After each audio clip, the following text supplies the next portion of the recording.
दोस्तों, तो कैसे आप लोग उम्मीद करता हूँ आप ठीक होंगे और कैसे होंगे। दोस्तों ये देखिए, मैंने आपको ये दिखाने थे, ये मेरे दोस्त के, ये मेरे दोस्तों के, ये मेरा दोस्त शाहजेब है और ये मेरा दोस्त अब्दुल्ला है जिसका मौसम सियाती होती है, और ये मेरा दोस्त मिनू है। जैसे कि आप जान सकते हैं, ये मेरी वो बकरी है, मेरा था पेट के नाम से जाना जाता है। ये उस बकरी का बच्चा है जो माँ अल्लाह को प्यारी हो गई है। अब ये देखिए, ये हमारे साथ, आपको पता होगा कि ये वो छोटे छोटे थे, मैंने आपको एक दफा दिखाए भी नहीं है। तो ये देखिए, ये दोनों मुर्गे ना उड़ने के रेडी हो गए हैं और आपको सारी मुर्गियों को उड़ा देता है। अब ये देखिए, ये दोस्त अब्दुल्ला है। हम छत पे व्लॉग बनाने आए हुए हैं। हमने कहा चलो मौसम अच्छा है तो हम छत पे व्लॉग बना लेते हैं। ये मेरा चिट्टा मुर्गा है, इसको मैं पकड़ूंगा। ये देखिए ये डरेगा बहुत।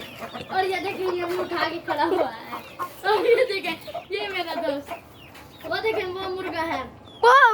वो हमारा वो मेरे दोस्त का मुर्गा है। ये देखिए, ये मेरा मिनू कराची का दोस्त है जो मेरे मोबाइल चोरी करता है। और ये देखिए, ये मेरा दोस्त, और ये मुर्गी, ये देखिए, ये उड़ के भागेगी। और ये आपको याद होगा कि हमने ये थे लेकिन उड़ गए थे। मेरा दोस्त पागल हो चुका है। देखिए, हम सारे दोस्त मिनू से बहुत प्यार करते हैं। उम्मीद है आपको मेरा ब्लॉग पसंद आएगा। तब तक के लिए बाय, खुदा हाफिज़। अगर आपको हमारी वीडियो अच्छी लगी तो बताएं, हमारे चैनल अब्दुल्ला पेट में लाइक कर सकते हैं, लाजमी कर दीजिएगा। अल्लाह हाफिज़।